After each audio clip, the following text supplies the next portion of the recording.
Okay, so our next tense is past perfect continuous tense.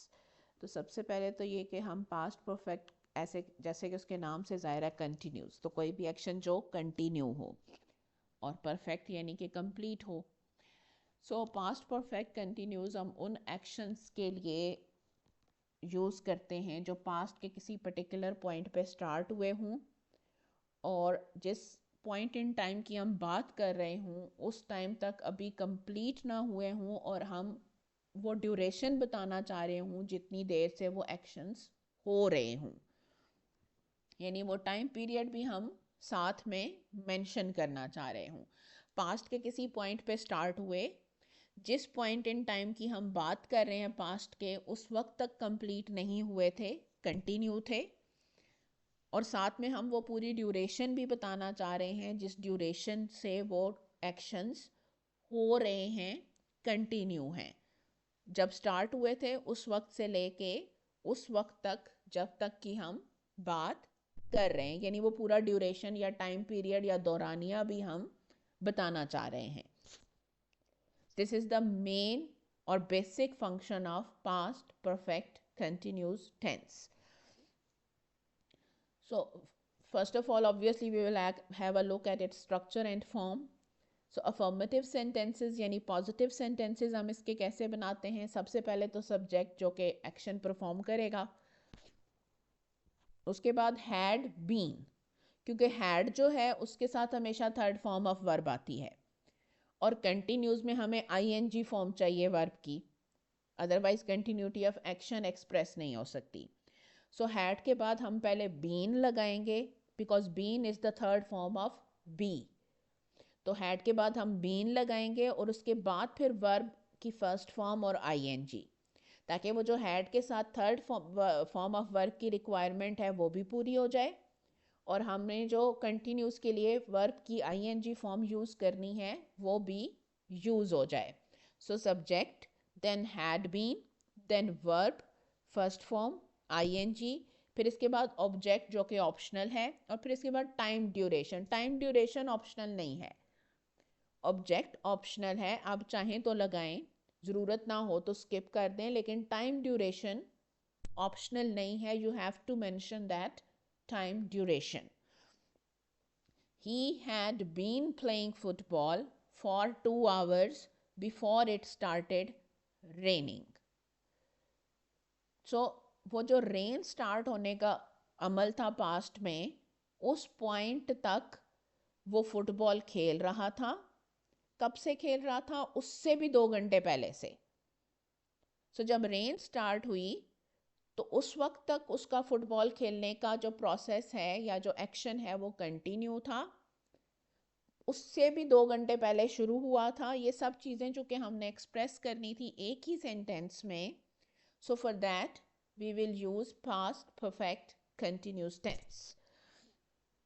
So structure क्या है? He यानी subject, then had been, फिर playing verb की first form यानी play, उसके साथ आईएनजी, फिर ऑब्जेक्ट यानी फुटबॉल, क्या खेल रहा था? फुटबॉल, ऑब्जेक्ट, फिर time duration for 2 hours before it started raining, यानी पास्ट का वो टाइम जिसकी हम बात कर रहे हैं, जिस टाइम को हम मेंशन करना चाह रहे हैं. They had been studying English since morning. They यानी subject, then had been, studying, study verb की फर्स्ट फॉर्म, आईएनजी, इंग्लिश यानी ऑब्जेक्ट, सिंस मॉर्निंग सुबह से, यानी एक तो ये कि जिस पास्ट के टाइम की हम बात कर रहे हैं उस टाइम पे उनका इंग्लिश को स्टडी करने का एक्शन कंटिन्यू था, कंप्लीट नहीं था. दूसरा ये कि वो उस वक्त शुरू भी नहीं हुआ था, शुरू भी वो सुबह से था, मॉर्निंग से स्टार्ट था. सो स्टार्ट कब से था? मॉर्निंग से, यानी उसका पूरा ड्यूरेशन, और साथ में ये भी कि वो एक्शन कंटिन्यू था, उस टाइम पे कंप्लीट नहीं था, तो उसके लिए studying. So past perfect continues. They had been studying English since morning. She had been working on the project for 3 weeks. She, subject, had been helping verb, working, work first form ing, on the project object, for 3 weeks, time duration time period, कितने अरसे से काम कर रही है, 3 weeks से, अभी भी कर रही थी सॉरी कितने अरसे से कर रही थी, 3 वीक्स से, अभी भी कर रही थी, यानी जिस वक्त की हम बात कर रहे हैं उस पॉइंट पे भी वो कर रही थी, अभी उसका उस प्रोजेक्ट पे काम करने का जो एक्शन है वो कंप्लीट नहीं हुआ था. So he had been playing football for 2 hours before it started raining. They had been studying English since morning. She had been working on the project for 3 weeks. यानी इतने टाइम से ये action हो रहा था और जिस टाइम की हम बात कर रहे हैं उस टाइम पे भी ये एक्शन कंप्लीट नहीं था. द नेगेटिव सेंटेंस स्ट्रक्चर में जो नॉट है वो हैड और बीन के दरमियान में आएगा.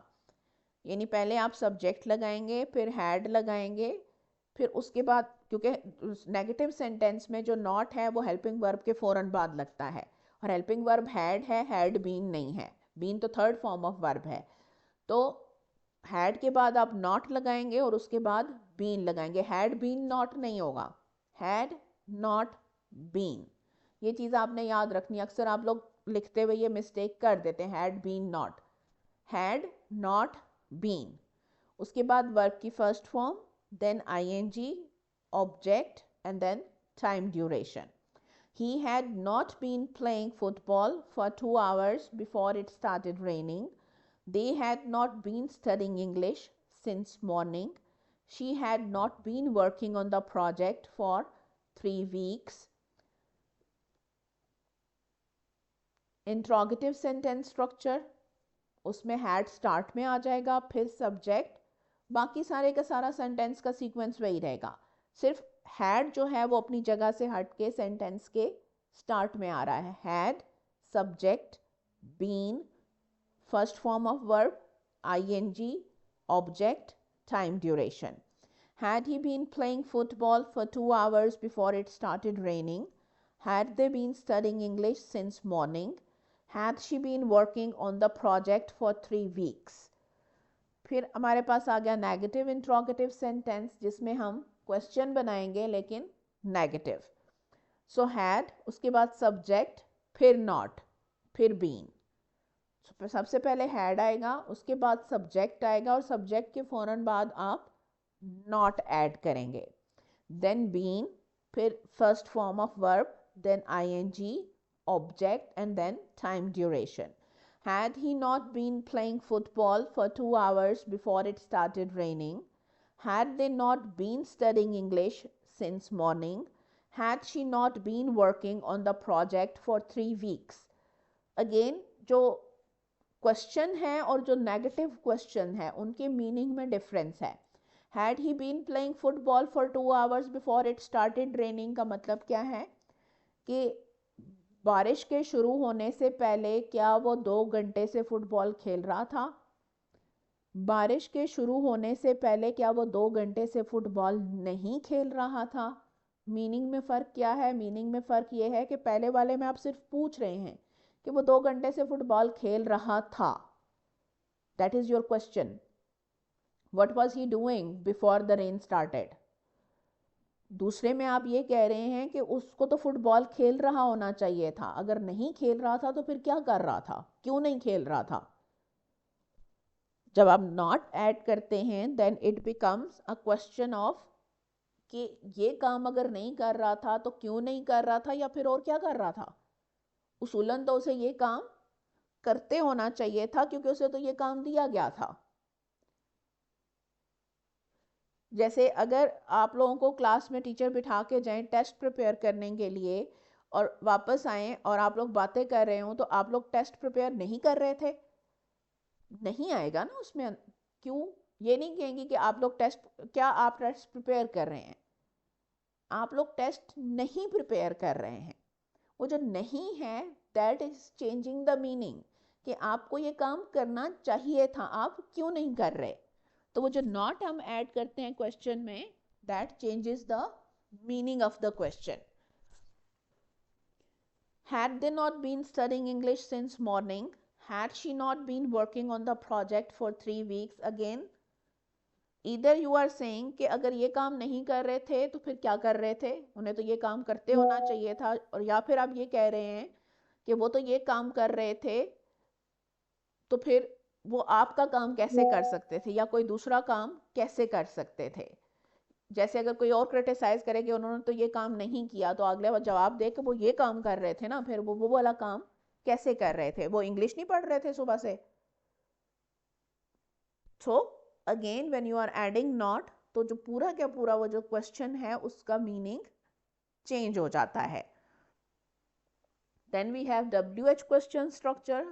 First comes the WH word, that is what, where, when, who, why and how. Then you will add had, then subject, been, verb, first form, ing, object and then time duration. What had he been playing for 2 hours before it started raining? Where had they been studying since morning? Why had she been working on the project for 3 weeks? Or where had she been working on the project for 3 weeks? Where had they been studying since morning? What had they been studying since morning? Why had they been studying since morning? How had they been studying since morning? Depending upon the meaning or depending upon what you want to know, you can use any question word to make these questions. So this is the structure of past perfect continuous tense. I hope the structure is clear. अगर कोई भी confusion है, ambiguity है, कोई point आपको नहीं clear हुआ तो we can clarify it.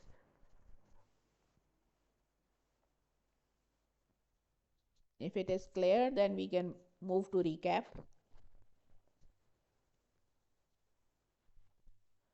What about Arisha and Elsa? Okay, so it's clear. So let's have a recap. So past perfect continuous tense, in positive sentence structure, we have subject, had been, first form of verb, ing, then object, then time duration. He had been playing football for 2 hours before it started raining. They had been studying English since morning. She had been working on the project for 3 weeks. Then negative sentence structure, subject, then had not been, then first form of verb, ing, object, and then time duration. He had not been playing football for 2 hours before it started raining. They had not been studying English since morning. She had not been working on the project for 3 weeks. Then interrogative sentence structure, had, subject, then been, first form of verb, ing, object, and then time duration. Had he been playing football for 2 hours before it started raining? Had they been studying English since morning? Had she been working on the project for 3 weeks? Then negative interrogative sentence structure, had, subject, not, been, first form of verb, ing, object, time duration.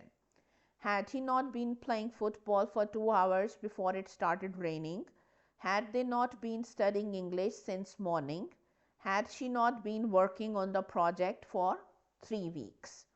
The WH question structure, WH word, what, where, when, who, why, how, had, then subject, been plus first form of verb, then ing, then object, then time duration. What had he been playing for 2 hours before it started raining? Where had they been studying since morning? Why had she been working on the project for 3 weeks? So the past perfect continuous tense is used to describe actions that started in the past, continued for some time, and then were completed before another action or event in the past. This tense focuses on the duration of the action, which is often expressed with phrases like for 2 hours or since morning. So that was the recap. Now comes the usage कि हम इसको use कहाँ करते हैं. So, सबसे पहले duration of an action before another past action, यानी जब हमने एक और पास्ट एक्शन से पहले दूसरे पास्ट एक्शन की ड्यूरेशन यानी उसका दौरानिया बताना हो, यानी उसके टाइम पीरियड पे या कितनी देर से तक वो एक्शन होता रहा उसको हमने एम्फसाइज करना हो, तो उसके लिए हम past perfect continuous tense use करते हैं. I had been working at the company for 5 years when I got promoted. So when I got promoted, वो एक्शन है past action, another past action. ठीक है, दूसरा पास्ट एक्शन. वो ये बताना चाह रहा है कि प्रमोशन से पहले उसको कंपनी में कितने साल लगे, यानी प्रमोट होने के लिए उसे कंपनी में कितने साल काम करना पड़ा. उसका बेसिक पर्पस उस पर एम्फसाइज करना था. 5 years काम किया मैंने कंपनी पे, फिर मैं प्रमोट हुआ. सो इसलिए वो जो 5 years काम करने वाला सेक्शन था यानी ड्यूरेशन वाला सेक्शन था, that is in past perfect continuous tense. I had been working at the company for 5 years. Then she had been studying for hours before she took a break. अब emphasise ये नहीं करना कि उसने break ली, emphasise ये करना है कि ब्रेक लेने से पहले उसने घंटों पढ़ा है. तो चूंकि वो जो घंटों पढ़ा है उन घंटों को एम्फसाइज करना था, सो फॉर दैट रीज़न उस ड्यूरेशन को एम्फसाइज करना था. For that reason we are using past perfect continuous tense. So she took a break, past indefinite. She had been studying for hours, past perfect continuous tense. They had been living in the city for 3 years before they moved to the countryside. अब again country side यानी village side, तो country side move करने से पहले वो 3 साल तक शहर में रह रहे थे. तो बेसिक पर्पस क्या था, ये बताना कि विलेज जाने से पहले वो कितना अरसा सिटी में रहे, उसको एम्फसाइज करना था कि कितना अरसा सिटी में रहे विलेज जाने से पहले. सो जो विलेज जाने से पहले यानी सिटी में रहने का जो टाइम पीरियड था, that is in past perfect continuous. And the duration and the action that is moving to a countryside, that is in past indefinite or past simple tense. They had been living in the city for 3 years, past perfect continuous tense. They moved to the countryside, past simple or past indefinite tense. और before जो है वो दोनों parts को connect कर रहा है, यानी हमारी conjunction है, ये connect कर रही है दोनों parts of sentence को. So I hope this point is clear. Okay, good. Then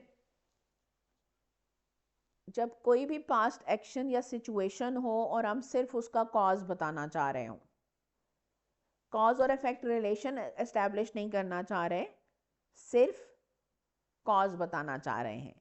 जब हम cause and effect relationship establish कर रहे थे तो उसमें हम एक के लिए हम पास्ट सिंपल यूज़ कर रहे थे, दूसरे के लिए पास्ट परफेक्ट यूज़ कर रहे थे. अब हमने सिर्फ कॉज बताना है, कॉज एंड इफेक्ट दोनों नहीं बताने. He was tired because he had been running for 2 hours. She failed the exam because she had not been studying properly. They were upset because they had been arguing all morning. अब यही same sentence जो है ये आप past perfect के साथ भी बना सकते हैं. डिफरेंस क्या है कि इसमें आप अगर आप सेकंड वाली एग्जांपल को छोड़ दें तो जो फर्स्ट और लास्ट हैं उनमें टाइम ड्यूरेशन भी मेंशन है. तो जब आपने टाइम ड्यूरेशन भी मेंशन करनी हो तो इट्स बेटर कि आप पास्ट परफेक्ट कंटिन्यूस यूज़ करें इंस्टेड ऑफ पास्ट परफेक्ट. हाँ, अगर आपने टाइम ड्यूरेशन यूज़ ना करनी हो तो आप कॉज के लिए सिर्फ पास्ट परफेक्ट यूज़ कर सकते हैं.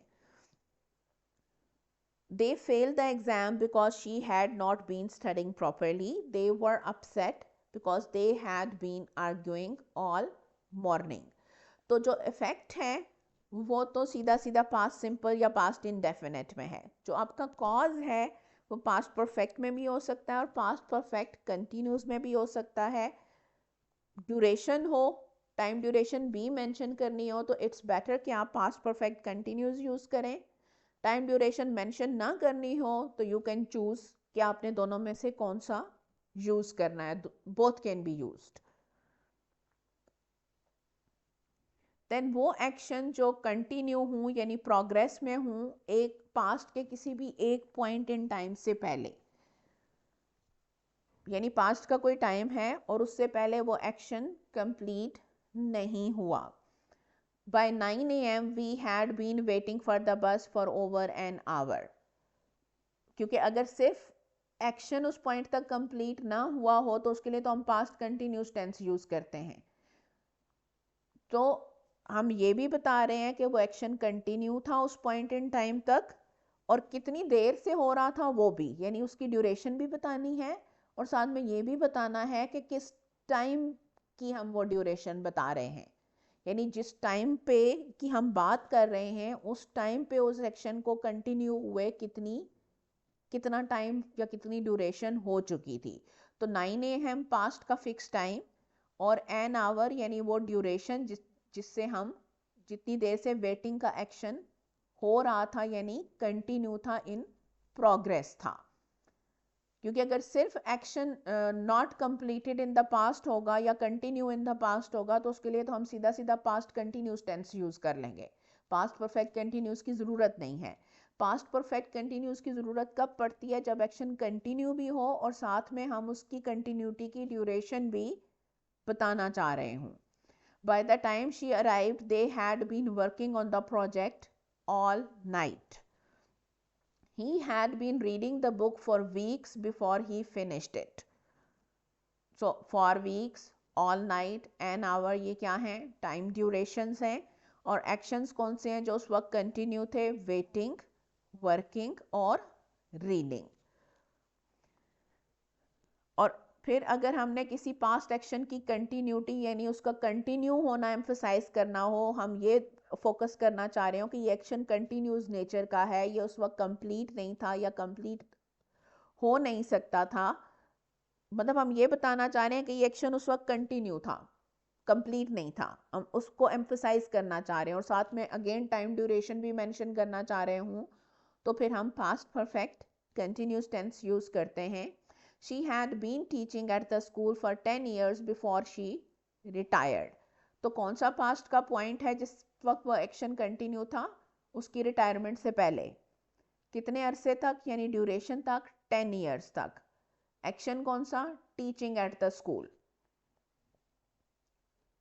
तो उसके लिए फिर हमें किसकी ज़रूरत होगी? पास्ट परफेक्ट कंटिन्यूस टेंस की। She had been teaching at the school for 10 years यानी time duration, before she retired यानी वो पास्ट का पॉइंट जिस वक्त तक वो एक्शन कंटिन्यू था। We had been talking for hours before we realize the time. So for hours तक जो है वो टॉकिंग की ड्यूरेशन है। किस पॉइंट की हम बात कर रहे हैं? जब उनका बात करने का एक्शन कंटिन्यू था, जब उन्होंने टाइम को रियलाइज किया, उससे पहले तक वो बातें करते जा रहे थे। They had been planning the trip for months before they finally went.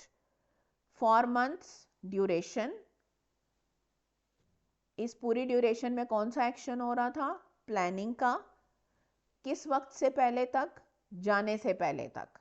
Finally went से पहले तक यानी उससे बिफोर कौन सा एक्शन हो रहा था? प्लानिंग का। कितनी ड्यूरेशन तक? मंथ्स तक। फिर अगर आपने कोई स्टोरी सुनानी हो या कोई स्टोरी लिखनी हो तो उसमें जब आप सेटिंग करते हैं सीन की, यानी सीन डिस्क्राइब कर रहे होते हैं, तो उसमें भी हम पास्ट परफेक्ट कंटिन्यूस यूज़ करते हैं एज अ नैरेटिव टेक्निक। जब हमने कोई इम्पॉर्टेंट सीन स्टार्ट करना हो तो उससे पहले जो उसकी सेटिंग होती है we describe it in past perfect continuous tense, क्योंकि उससे फिर एक रीडर को कंटिन्यूटी में आगे इम्पॉर्टेंट सीन की तरफ जंप करने में आसानी होती है। The rain had been pouring down for hours when the storm finally stopped. अब रीडर मेंटली प्रिपेयर हो गया कि अब आगे कुछ होगा। इतनी बड़ी लंबा सा सेंटेंस आया है, दो इतने बड़े बड़े एक्शंस कंबाइन हुए हैं, रेन का होना फिर स्टॉर्म का रुकना, तो अब आगे स्टोरी में कुछ ना कुछ होगा. He had been driving all day before he reached his destination. सारा दिन गाड़ी चला रहा था, डेस्टिनेशन पे पहुंच गया है, तो जाहिर है अब स्टोरी में आगे मजीद कुछ होगा ना. डेस्टिनेशन पे पहुंचा है तो अब वहां कुछ करेगा, because it's a story. They had been building the house for a year before it was completed. अब चूंकि ये स्टोरी है तो हाउस कंप्लीट हो गया है, तो अब आगे कुछ ना कुछ तो सिग्निफिकेंट होगा ही. फिर कुछ ऐसे पास्ट एक्शंस जो कंप्लीट ना हुए हों, लेकिन आप उनकी ड्यूरेशन बताना चाह रहे हो कि कितना अरसा आप वो काम करते रहे लेकिन फिर भी वो कंप्लीट नहीं हो सके.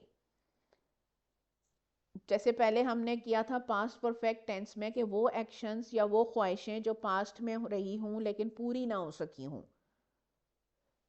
अब पास्ट की वो ख्वाहिशें, वो एक्शंस जो पूरे ना हो सके हों, लेकिन साथ में आप ये भी बताना चाह रहे हो कि कितनी ड्यूरेशन तक आप वो कोशिश करते रहे या कितने अरसे तक आपकी वो ख्वाहिश रही.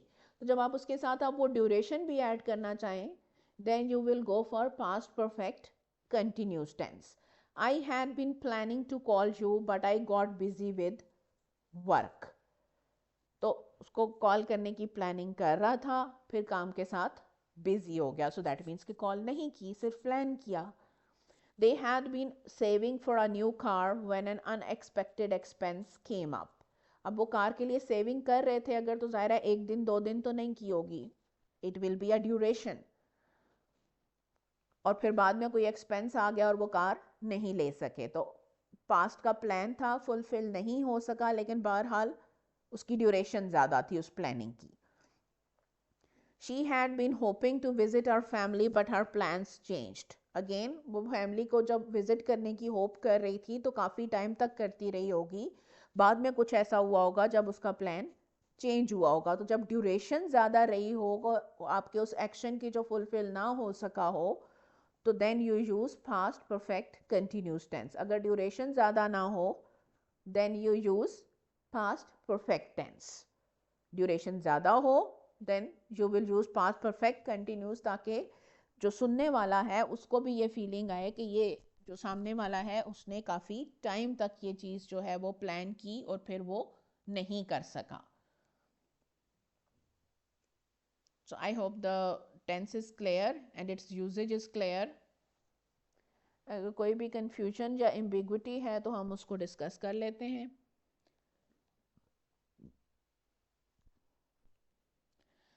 Otherwise we can complete the exercise, and then tomorrow inshallah we will do the remaining tenses that are future tenses.